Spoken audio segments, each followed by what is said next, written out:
ফিরে এলাম আমাদের মূল অনুষ্ঠানে। আমি কথা বলছিলাম আমাদের আজকের অতিথি ডাক্তার নীলাঞ্জনা দত্তের সাথে। Doctor Nilanjana, pregnancy related problem এবং এই কারণে উল্লেখযোগ্য সংখ্যক মারা স্বল্প বয়সী মৃত্যুবরণ করেন। তো আপনার কাছে এই ব্যাপারে একটু বিস্তারিত আলোচনা জানতে চাচ্ছি যে প্রেগনেন্সি রিলেটেড ইস্যুগুলো কী কী এবং এই ইস্যু থেকে যতটুকু পারা যায়, আমি জানি যে এটা একটা বিরাট চ্যাপ্টার, এটা একটা সেশনে আপনার উত্তর দেওয়া সম্ভব না, তবে এটা থেকে মিনিমাম কী কী পদক্ষেপ নিলে এই রিলেটেড কমপ্লিকেশন থেকে আমাদের মা বোনরা রেহাই পেতে পারে। প্রেগনেন্সি রিলেটেড কথা বলতে গেলে আমি আর্লি প্রেগনেন্সির উপরে বেশি বলবো, কারণ আসলে আমি যেহেতু ফ্যামিলি ফিজিশিয়ান, আমি তো আর্লি স্টেজ অফ প্রেগনেন্সিটাই বেশি দেখি, তারপরে আমি গাইনোকোলজিস্টের মানে অবস্টেট্রিশিয়ানের কাছে রেফার করে দিই আর কি। কেউ যদি আমার কাছে প্ল্যানিং স্টেজেই আসে যে আমি প্ল্যান করছি প্রেগনেন্ট হবার আগামী এত মাসের মধ্যে বা উইদিন মানে একটা ball park just within few months, তখন আমি প্রথমে যে অ্যাডভাইসটা করি সেটা হচ্ছে ফলিক অ্যাসিড। সেটা মানে অ্যাটলিস্ট রেকমেন্ডেশন হচ্ছে প্রেগনেন্ট হওয়ার 3 মাস আগে থেকে ফলিক অ্যাসিড সাপ্লিমেন্ট খাওয়া শুরু করা। সেটা কেন? সেটা হচ্ছে একটা নিউরাল টিউব ডিফেক্ট নামে একটা খুবই রেয়ার একটা জন্মগত কি বলে রোগ আছে, কনজেনিটাল অ্যানোমালি, যেটা ওই বাচ্চার স্পাইনে সমস্যা থাকে আর কি, মেরুদণ্ডে। তো সেটার প্রিভেন্ট করার জন্য, কারণ এটা ইজিলি প্রিভেন্টেবল একটা ডিজিজ, যে জাস্ট 3 মাস আগে থেকে বা আরও আগে থেকে শুরু করলেও তো সমস্যা নেই ফলিক অ্যাসিড। তো সেক্ষেত্রে ফলিক অ্যাসিড আর প্রেগনেন্সিতে তো আয়রন এমনিতেই তো মেয়েদের বেশিরভাগ ক্ষেত্রেই অ্যানিমিক মেয়েরা থাকে, তার মধ্যে প্রেগনেন্সিতে আরও বেশি আয়রন কমে যাওয়ার সম্ভাবনা থাকে, যেহেতু ডিমান্ড বেড়ে যায়, একটা বাচ্চা ক্যারি করছে। তো সেক্ষেত্রে আমি বলি যে শুধু ফলিক অ্যাসিড শুরু করার চেয়ে আমি বেশিরভাগ ক্ষেত্রে প্রিনেটাল ভাইটামিন বলি যে খাওয়া শুরু করে দিতে। তো সেক্ষেত্রে একটু আয়রন পেলো, একটু ক্যালসিয়াম পেলো, ভাইটামিন ডি পেলো, সব কিছুই পেলো। আর ভাইটামিন ডির কথা তো আমি আগেও বললাম। তো প্রেগনেন্সিতে আমি সাধারণত 2000 ইউনিট রেকমেন্ড করি আর কি। সাধারণত একটা 30 বছরের নিচে যাদের বয়স তাদেরকে বলি যে 1 ইয়ার, মানে অ্যাকর্ডিং টু বুক ল্যাঙ্গুয়েজ সেটাই বলি যে 1 ইয়ার অফ মানে ট্রাইংয়ের পরেও যদি না কনসিভ করতে পারে তখন হয়তো আমরা অন্য ইনভেস্টিগেশনে যাই। কিন্তু 30-এর পরে যখন বয়সটা হয়ে যায় তখন হয়তো বলি যে না, 6 মাস ট্রাই করার পরে না হলে আবার কি বলে আমার সাথে ফলো আপ করতে। 35-এর উপরে গেলে আরও কম, 3 মাস, 40-র উপরে গেলে তো মানে ওইটা অটোমেটিক্যালি হাই রিস্ক প্রেগনেন্সি হয়ে যাবে, এরকম আর কি। এটা হচ্ছে প্রি প্রেগনেন্সি যেটা করি কাউন্সেলিং। তারপরে আমি বলবো যে আর্লি প্রেগনেন্সিতে প্রেগনেন্ট হলো, তারপরে আসলো আমার কাছে হোম প্রেগনেন্সি টেস্ট পজিটিভ, যেটা করি মানে early pregnancy miscarriage is so common.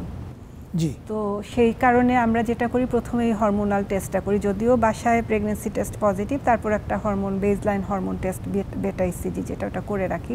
In case যদি কিছু হয় বলি যে কোনো ধরনের ব্লিডিং স্পটিং ডেভেলপ করলে যাতে আমার সাথে ইমিডিয়েটলি যোগাযোগ করে, কারণ যেটা আমি বললাম যে আর্লি প্রেগনেন্সি অনেক সময় অনেকে জানতেও পারে না যে ও প্রেগনেন্ট ছিল, হয়তো বা মিসক্যারেজ হয়ে যায়, এতটাই কমন এটা। তারপর মিসড অ্যাবর্শনও কমন, যে সেক্ষেত্রে হয়তো কোনো ব্লিডিং স্পটিং হয় না, হয়তো প্রথম আলট্রাসাউন্ড করতে গেল বাচ্চার হার্টবিট পাওয়া গেল না। কিন্তু এই জিনিসগুলো আসলে এতটাই আনপ্রেডিক্টেবল, এগুলো প্রিভেনশনের আসলে কোনো ওয়ে নাই। If it happens it happens. আচ্ছা, আমি একটু ইন্টারাপ্ট করি, সেটা হচ্ছে যে একটোপিক প্রেগনেন্সি, আপনি যেহেতু বিটা হরমোনাল কথাটা বললেন, তো অনেক ক্ষেত্রে তো দেখা যায় যে প্রেগনেন্সি টেস্ট পজিটিভ, কিন্তু হয়তোবা আমাদের যে নতুন শিশুটা জন্ম নিচ্ছে সেটা যে জায়গায় ইউটেরাসে থাকার কথা সেই জায়গায় না থেকে অন্য জায়গায় সেট হয়ে গেছে। তো এটাই তো একটোপিক প্রেগনেন্সি বলা হয় না? এই জাতীয় সমস্যাগুলো কেমন, এটা কি হয় আসলে? এটার সমস্যা হয় সেটা আমি বললাম, এই জিনিসগুলো তো আনপ্রেডিক্টেবল, সবসময় যে একদম আর্লি স্টেজে আমরা ধরতে পারি তা না। তার মানে ওই যে ব্লিডিং স্পটিং হবে প্লাস ব্যথা, বিশেষ করে প্রেগনেন্সিতে প্রায় সবারই কম বেশি একটু ক্র্যাম্পিং হয়, লিগামেন্ট স্ট্রেচিং হয়, সব কিছু স্ট্রেচড হয়, ব্যথা হয়। কিন্তু একটোপিক প্রেগনেন্সিতে মানে আরও ব্যথাটা আরও বেশি তীব্র হয়, অনেক সময় ওয়ান সাইডেড পেইন হয়। তো সেই ক্ষেত্রে আমরা অনেক আর্লি আলট্রাসাউন্ডের জন্য, অ্যাজ সুন অ্যাজ পসিবল আলট্রাসাউন্ডের জন্য পাঠাই আর কি। আর যদি খুবই খারাপ অবস্থা হয় সেক্ষেত্রে তো অবশ্যই মানে ইমার্জেন্সিতে যেতে হবে, 911 কল করতে হবে। ধন্যবাদ ডক্টর নীলাঞ্জনা, আপনি অনেক ইলাবোরেটেড ফর্মে অনেক কোশ্চেন উত্তর দিয়েছেন, খুব ভালো লাগলো। আমাদের বাচ্চারা, একটু আগে যে কথাটা বলছিলাম আমাদের প্রথম প্রশ্নের দিকে, যে বাচ্চারা জন্মের পর থেকে অ্যাডোলেসেন্স হওয়ার পরে তাদের পিরিয়ড শুরু হয়, একইভাবে আমাদের মা বোনরা যখন প্রাপ্তবয়স্ক হয়ে গেল, বিশেষত 40 থেকে 50 এই বয়সটায় তাদের মেনস্ট্রুয়েশনটা বন্ধ হয়ে যাচ্ছে, যেটাকে আমরা মেডিকেল টার্মে বলছি হচ্ছে মেনোপৌজাল স্টেট। এবং এই সময় আমাদের মা বোনরা অনেক প্রবলেম ফেস করে, ডিফারেন্ট টাইপ অফ প্রবলেম। তো এই প্রবলেমগুলো নিয়ে যদি একটু কথা বলেন, প্লাস এই প্রবলেমে তাদের করণীয় কি, কীভাবে তারা এই প্রবলেমগুলো সলভ করবে? মেনোপজের সময় মানে অনেক ধরনের আসলে বডির চেঞ্জ হয়, যেটা আমি কিছু আগেও বলেছিলাম, ওই যে 3 ভাগে আমি যখন বললাম যে মহিলাদের কি সমস্যা হতে পারে।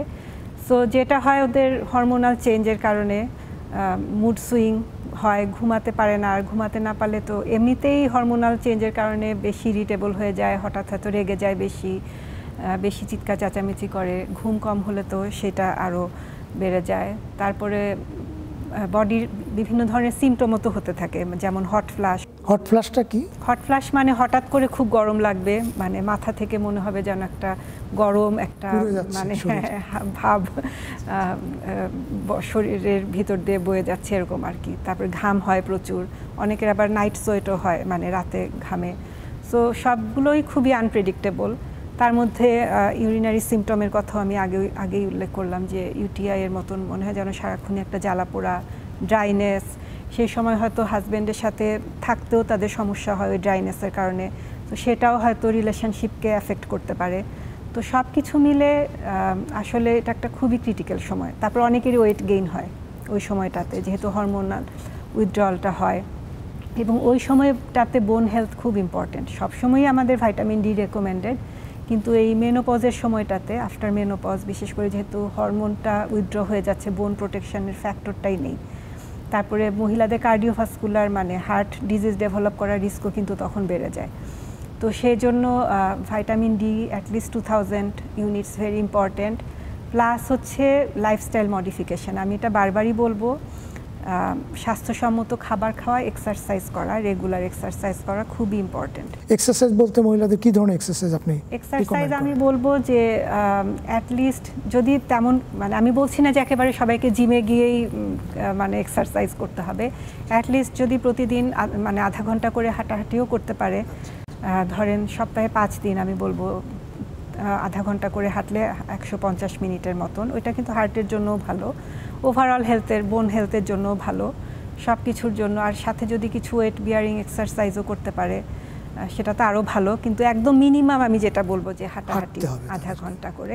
প্লাস আমার মনে হয় ফ্যামিলি মেম্বারদের সাপোর্ট, বিশেষ করে পার্টনারের সাপোর্ট। তারপরে ধরেন আমাদের ট্রিটমেন্ট অপশান তো আছেই।